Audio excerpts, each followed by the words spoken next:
This isn't the brightest cookie. Coming out the Old South, his history is a product of exactly what he's going against, which is YT or light skin, fake, and I'm gonna say this, fake white superiority, because that's all it is. Okay? The problem with America is not us. It's the arrogance and the ignorance of those being groomed by the very oppressors who are oppressing everybody right now, and they won't snap out of that unconscious coma. But with this statement right here, I agree 1,000% with. We're not Africans, and we damn sure ain't black, yet he hit the nail on the head with this. The reason focusing right now, the reason we have no safety net in this country relative to those nations that we like to compare ourselves to is precisely because of the racial resentment that says we don't want those people getting over.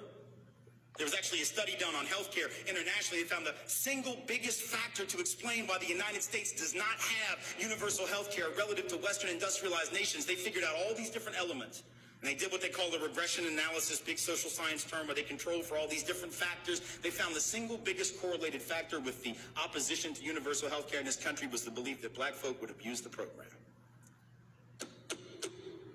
So now you got millions of white folk without health care, but by God, at least those black folks aren't getting over. This is what W.E.B. Du Bois called the psychological wage of whiteness. Right? It doesn't pay your bills, but psychologically it tells you, well, I might not have much, but at least I'm not black. At least I'm not brown. At least I'm not red. At least I'm not a person of color. But see, at the end of the day, that doesn't put your kid through college.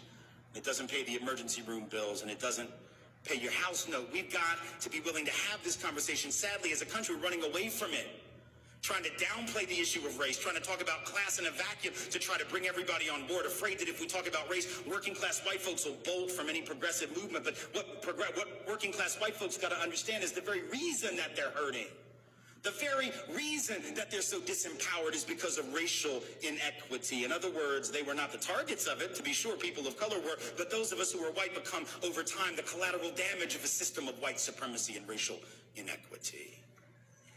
So we need to be clear on it.